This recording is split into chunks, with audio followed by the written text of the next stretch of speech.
নিয়ে চলে এসেছি। আর এই যে ভাইটা এসছে আমার হেয়ার স্টাইল করতে, খুব সুন্দর সাজায়ও খুব সুন্দর সাজিনি, হেয়ার স্টাইল করতে এসছে। তো আমার মেকআপ ডান, তো কেমন লাগছে সবাই কমেন্ট বক্সে জানিও। আর এই যে এখন রেডি হচ্ছে, এই যে দেখো কেমন লাগছে মেকআপ করে, নাইজেরিয়ান ফেল সত্যি। আর কেউ যদি পলতার এখানে যদি কেউ মানে হেয়ার স্টাইল করতে চাও বা মেকআপ করতে চাও তাহলে ওর সাথে কন্ট্যাক্ট করতে পারো, আমি ওর নাম্বার দিয়ে দেবো। তো চলো এখন বাইরে যাব, বাইরে গিয়ে দেখি মানে ঠাকুরের জায়গাটা কেমন লাগে।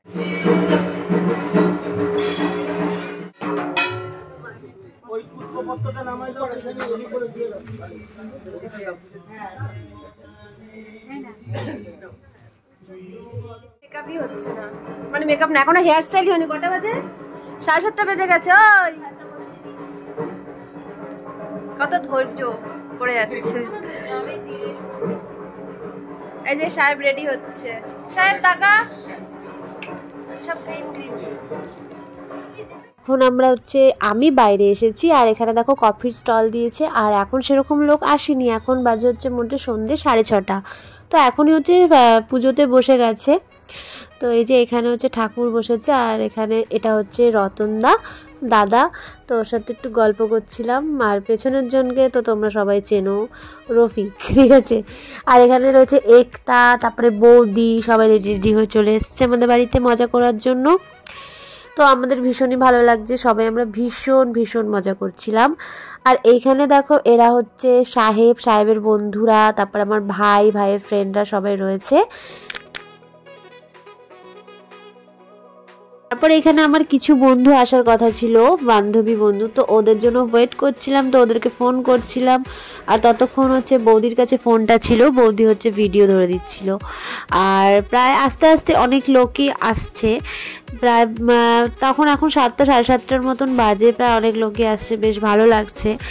আর এখানে কফির স্টল দিয়েছে, তো একটাকে বললাম যে একটু কফিটা টেস্ট কর, আমাকে বলছিল কফি খাওয়ার জন্য। তো আমি বললাম যে না এখন খাবো না, পরে খাবো।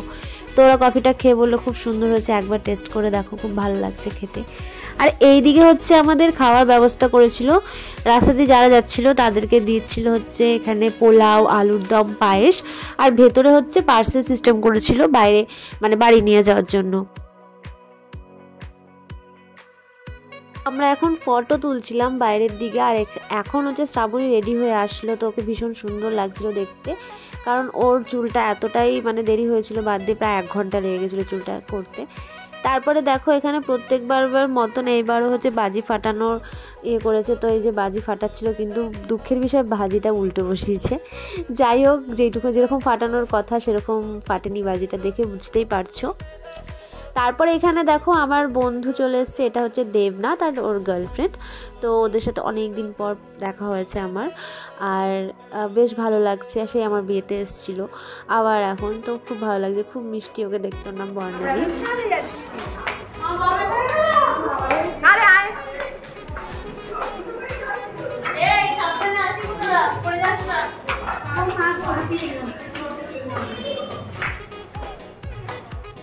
তো এখন এই যে দেখো এখানে পুজো হচ্ছে, পুজোর একদম লাস্ট মোমেন্ট এটা।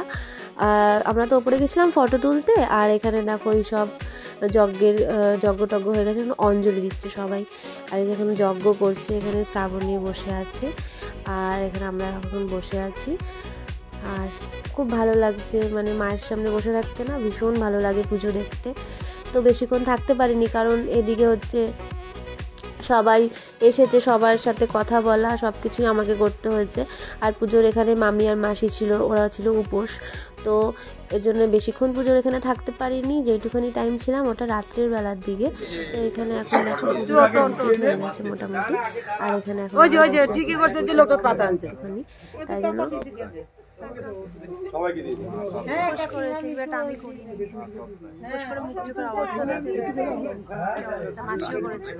মাসি তো চোখ মুখ পুরো বসে গেছে। এখন কটা বাজে?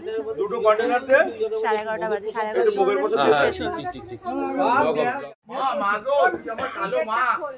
দেখিনিস মা, আমাদের শুধু এই মাত্র শেষ হলো, 11:30। অনেকে আছে, এই যে এখানে গাড়ি উপোস কে করছিস? সবাইকে দে একটা করে।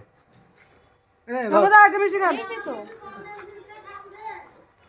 তোমার দিল বাপ টপ বেশি দাও তোমার দিয়া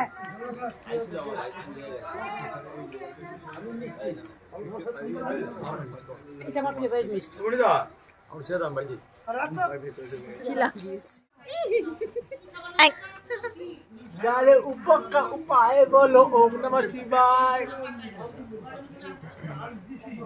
আর কাকে দিবি আর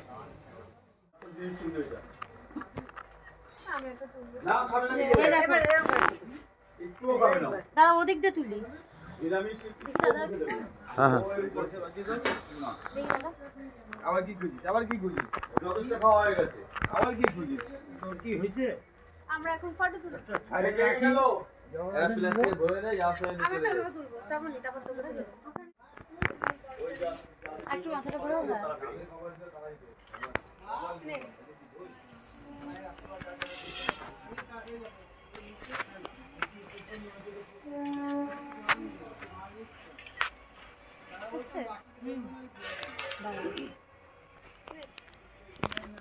এটা নীল লাইটটার জন্য একটু তো যদি হলুদ লাইট হতো ভালো লাগতো এটা হচ্ছে কালী পুজোর পরের দিন। তো জানোই তোমরা সবাই যে কালী পুজো বাড়িতে হলে পরের দিন কত কাজ থাকে। তো সকালবেলা ঘুম থেকে উঠেই সে কাজে লেগে পড়েছি। তো এখানে দেখো সবাই যে পুজো দিয়েছিল সেই মিষ্টির প্যাকেটগুলো এখানে সব গুছাচ্ছি। যার যার প্যাকেট তার বাড়িতে গিয়ে দিয়ে আসতে হবে। আর যারা এমনি আসছে নিতে তো ঠিক আছে। তো এখানে সব কিছু গুছিয়ে দিচ্ছিলাম যে কাকে কোনটা দিতে হবে। আর এমনিও ভোগের প্রসাদ ছিল রাত্রেবেলা, তো ওই ভোগের প্রসাদটা সবাইকে দিতে হবে, যেহেতু আমাদের ঘুমোতে রাত 3টে বেজে গেছে। তো ওই টাইমে তো আর সবাইকে দেওয়া হয়ে ওঠেনি, তাই জন্য এখন সবাইকে গুছিয়ে দিচ্ছি। এখানে দেখো ভাইরা হচ্ছে এই লুচি নিয়ে কাড়াকাড়ি করছে, এই কটা লুচি খাবে। যাই হোক সকালে ব্রেকফাস্ট তো লুচি দিয়ে করলাম। তারপরে স্নান টান করে চলে গেছিলাম হচ্ছে শাড়ি টাড়ি পরে বরণ করতে। তো ফার্স্টে এখানে মামি বরণ, তো এখানে দেখো মামি এখন বরণ করছে। মামির বরণ করে হয়ে যাওয়ার পরে তারপরে আমি বরণ করব। তো এরকম ফার্স্ট টাইম আমি আজকে বরণ করছি, তো জানি না কিরকম করতে পারবো। তো অনেক ইচ্ছা করছিল আজকে মাকে একটু বরণ করি, উপোস করিনি, তবু কেন জানি না মনটা খুব টানছিল যে একটু বরণ করি। আজকে আমি কোনোবার তো করিনি, এবার একটু বরণ করি, তো তাই জন্য করছিলাম। তো ফার্স্ট টাইম করছি, জানি না কেমন করতে পারবো।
এখানে দেখতেই পেলে আমি বরণ করে নিলাম মাকে খুব সুন্দর করে, মানে আমার মনটা সত্যি ভীষণ, মানে আমি খুশি হয়েছি বরণ করে। আমি অনেক দিন ধরে ভাবছিলাম যে পুজো হলে পরে আমি বরণ করব, আমার অনেক দিনের ইচ্ছে ছিল যে মাকে এরকম করে বরণ করব, তো করলাম। আর এখানে দেখো মাসি কান্নাকাটি করছে, যেহেতু মার বিসর্জন হয়ে যাবে, এখন মাকে গঙ্গায় নিয়ে যাওয়া হবে।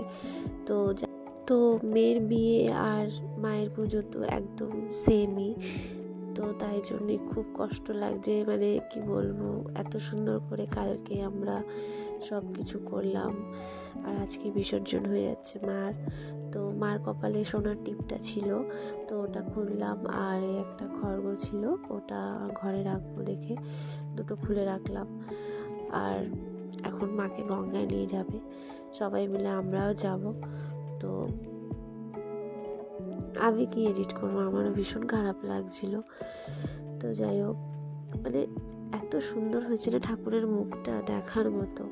আর সবারই মনটা একটু একটু খারাপ, কারণ কি বলবো, বাড়িতে কালকে এত সুন্দর একটা অনুষ্ঠান হয়েছে, সবাই এসছে, খুব মজা হয়েছে। তারপরে যখন মানে সব কিরম লাগে না, মানে মেয়ে যখন বিয়ের পরে শ্বশুরবাড়ি চলে যায় ঠিক ওরকমই লাগছে, সিরিয়াসলি বলছি। মানে খুবই খারাপ লাগে পরের দিনটা, তারপর আস্তে আস্তে ঠিক হয়ে যায়, কিন্তু যেদিনকে কালী পুজো হয় না তার পরের দিন খুব খারাপ লাগে, মানে থাকা যায় না, এতটাই খারাপ লাগে, এতটাই কষ্ট হয়।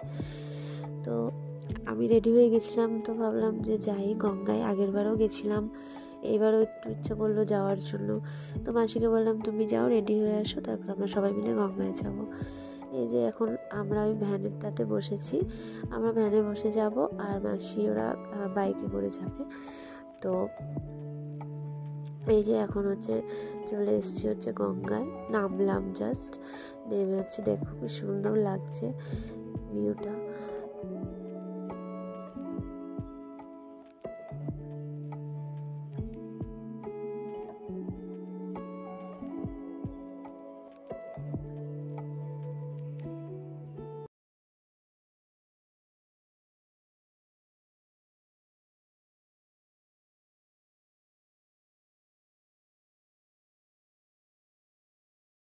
বাড়িতে চলে আসবে, এখানে খাওয়া দাওয়া আসবে। কিন্তু কোথায় থাকবে, কোথায় যাবে,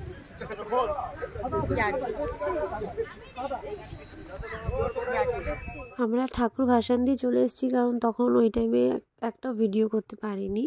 তো বাড়িতে এসে দেখি রান্নাও কমপ্লিট হয়ে গেছে। এখানে হয়েছে ভাত, পালং শাক মাছের মাথা দিয়ে করেছে, তারপর করেছে যে ডাল, মুসুরির ডাল পাতলা করে, তারপরে এখানে কি আছে, চিকেন আছে আর মাছও করেছে।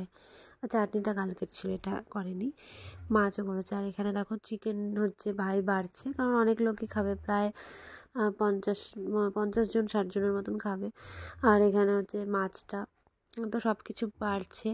আর এখন বাজে হচ্ছে দুপুর 1টার মতো, 1টা 1:30টার মতন, কারণ হচ্ছে সবাই চলে আসবে খেতে, তো পরের দিনকে খাওয়াতে হয় ওটাই। তো এখানে দেখো, জানি না টেস্ট কেমন হচ্ছে, জানি না, রান্না করেছে তো খেয়ে বলবো তোমাদের। তো এখানে দেখো ওকে বাড়তে দিয়েছে, সুন্দর করে বেড়ে দিচ্ছে, তাহলে বাড়লেই পরে কি যারা খেতে আসবে তাহলে তাড়াতাড়ি করে খাওয়া হয়ে যায়। তো সবার প্রথমে এখানে আমরা খেতে বসে পড়েছি, আগে আমি, ভাই, শ্রাবণী, ওরা সবাই খেতে বসে পড়েছে, যেন পরে গেলে ওরা আসলে পরে আমরা যাতে দিতে পারি তাড়াতাড়ি করে। এই যে সবাই একে একে এখানে খেতে চলে এসছে, তাহলে আমরা এবার সার্ভটা ভালো মতন করতে পেরেছি, আমাদের নিজেদের খাওয়া হয়ে গেছে আগে। এই জায়গাটা দেখতে পাচ্ছ, এই জায়গাটা হচ্ছে মাকে এখানে বসানো হয়েছিল। তো রাত্রিবেলা কতটা খারাপ লাগছে দেখো, এখানে মোমবাতি জ্বালিয়ে রাখা হয়েছে। তো কি বলবো, ঠিক আছে, আসছে বছর আবার হবে, আবারও আমরা মজা করবো।